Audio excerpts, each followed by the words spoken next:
daya alamnya kan nggak ada. Ya harus yang ditekannya adalah sumber daya manusianya itu. Satu-satunya adalah sekolah. Tentunya harapannya sudah tidak ada ibin-ibin lagi yang mungkin kesulitan dalam mengakses pendidikan. Jika kita tidak bisa menemukan pasar, mari kita ciptakan pasar itu sendiri di tanah Kota Blitar. Itu adalah mimpi besar saya.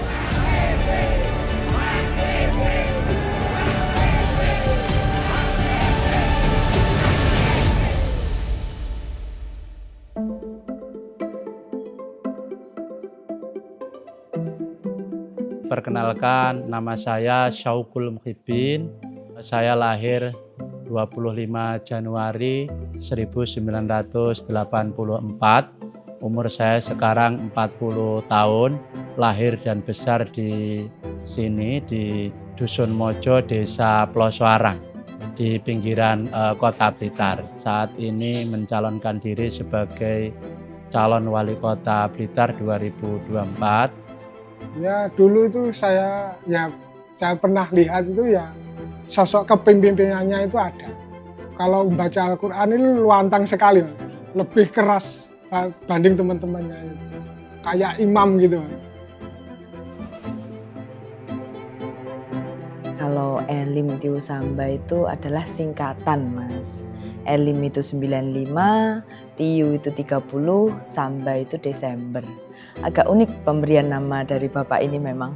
Ya sedari kecil itu Bapak saya selalu mengajarkan hidup mandiri kepada saya, meskipun saya ini perempuan. Jadi ya dari kecil sudah diajarkan nggak ada usaha yang instan. Kalau mau sukses ya harus mandiri.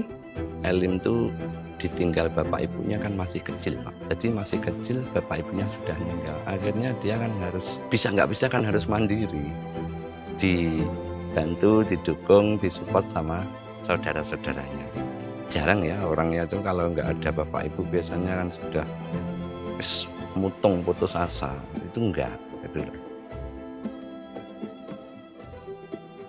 Hidup saya di Plosoarang ini masa-masa kecilnya tentunya sangat bahagia. Masa-masa kecil di mana bermain bersama alam di sawah dan di sungai dan berrutinitas bersekolah baik sekolah formal maupun non formal atau ngaji sore. Jadi kami secara kebiasaan itu mulai dari aktivitasnya sampai pendidikannya berjalan dengan baik dan dengan lancar. Jadi bapak ibu saya ini petani. Jadi kalau sore itu atau siang itu saya ikut nyusul ke sawah untuk mengikuti proses-proses pertanian sekaligus saya punya hewan ternak kemudian mencari rumput, kira-kira seperti itu. Kalau sore saya itu ke sungai karena sini juga dekat Sungai Berantas, jadi kita berenang bersama teman-teman yang lain, bahkan menyeberangi Sungai Berantas. Kadang-kadang kalau neng kidul kali panen tebu ikut mencari sisa-sisa panen tebu untuk biar bisa merasakan nikmatnya tebu. Jadi tebu itu zaman dulu nikmat sekali karena anak dulu itu jarang mendapatkan makanan yang bergizi, kira-kira seperti itu. Makanya dari dulu sudah suka nyari uang. Mulai dari ngelesi anak SD, lalu buka-buka usaha, pokoknya mandiri lah.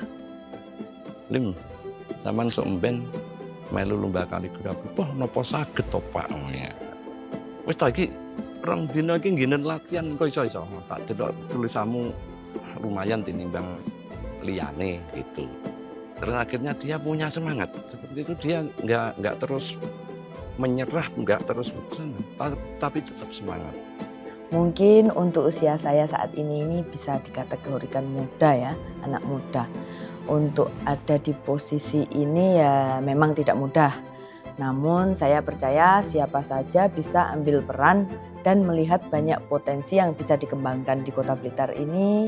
Saya ingin mendorong pemuda untuk ambil peran dengan memberikan wadah seluas mungkin untuk berkarya. Untuk Kotaku Blitar, kini waktunya untuk berjuang. Membangun Kota Blitar itu adalah membangun sumber daya manusia. Jadi Kota Blitar itu kota yang berada di tengah di antara kabupaten dan di antara beberapa kota yang lain. Jadi bayangannya karena kota di tengah itu kita membayangkan seperti membangun negara Singapura. Jadi menjadi pusat tujuan berbagai negara. Kota Blitar juga harus seperti itu, harus menjadi pusat tujuan dari berbagai kabupaten dan kota-kota yang lain. Karena seperti itu, berarti Kota Blitar ini adalah kota yang minim sumber daya alam. Ketika minim sumber daya alam, yang perlu dibangun adalah sumber daya manusia. Iya, karena Blitar ini kan sumber daya alamnya kan nggak ada. Ya harus yang ditekannya adalah sumber daya manusianya itu. Satu-satunya adalah sekolah gratis. Tentunya harapannya sudah tidak ada ibin-ibin lagi yang mungkin kesulitan dalam mengakses pendidikan. Sekolah itu digratiskan, negara itu akan berkembang sendiri. Karena ya orang gimana mau sampean pinter, wong tua sampean itu nggak bisa membiayai, kan nggak mungkin bisa berkembang. Jika kita tidak bisa menemukan pasar, mari kita ciptakan pasar itu sendiri di tanah Kota Blitar. Itu adalah mimpi besar saya.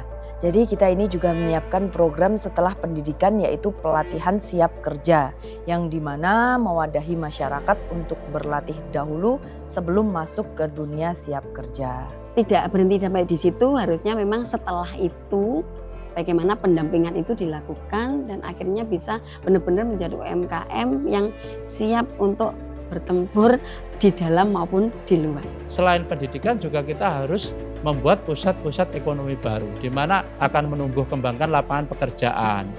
Kemudian akan menaikkan pendapatan dari yang pendapatan kecil menjadi besar. Nah, pusat-pusat ekonomi baru ini kami deskripsikan dalam beberapa bentuk.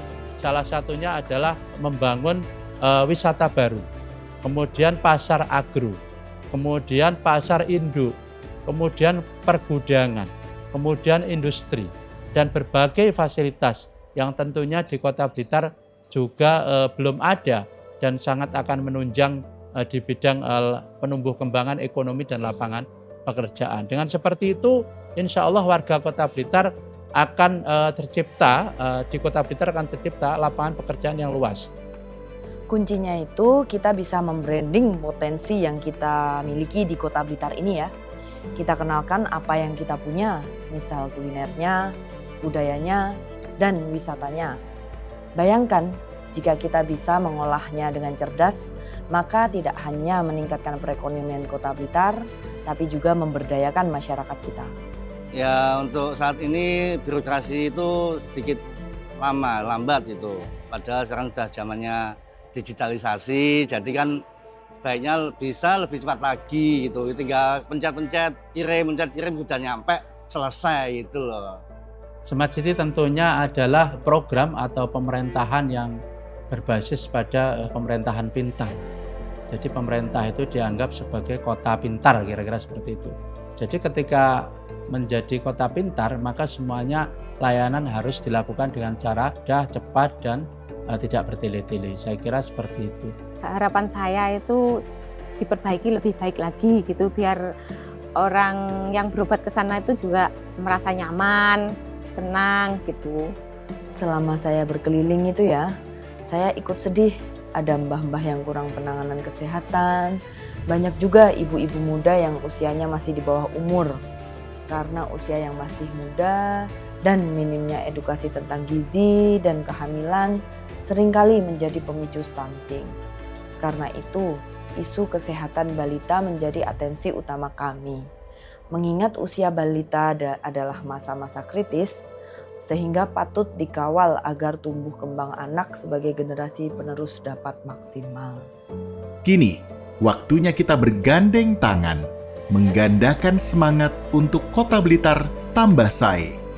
Ya pesan saya ya cuma satu, bisa amanah dari masyarakat mementaskan pendidikan di Kota Blitar. Lebih mementingkan kemaslahatan Kota Blitar. Sebenarnya masih membutuhkan semacam pelatihan yang istilahnya juga yang bersumber kepada permasalahan-permasalahan. Bagaimana pelatihan itu harus bisa mengatasi permasalahan-permasalahan yang ada. Semoga masyarakat Kota Blitar semakin sehat. Ya, harapan kami untuk Mas Ipin dan Mbak Elim untuk pilihan ini bisa menang dan memajukan Kota Blitar. Mudah-mudahan dengan Mas Ipin dan Mbak Elin ini, saya punya keyakinan bisa meneruskan Blitar ini betul-betul Blitar yang sejahtera. Harapan, keinginan, dan cita-cita warga Kota Blitar adalah motivasi kami untuk terus maju dan membawa Kota Blitar tambah sae. Semoga Kota Blitar ke depan tambah maju, tambah sae. Harapan baik yang tumbuh di hati warga menjadi penyemangat bagi kami. Saya percaya bahwa dengan kerja keras dan sinergi yang baik, harapan-harapan mulia ini akan berbuah manis untuk masa depan. Tidak peduli berapapun usianya, selama ingin memberi perubahan yang lebih baik untuk Kota Blitar, yang kita cintai akan semakin maju, semakin sae.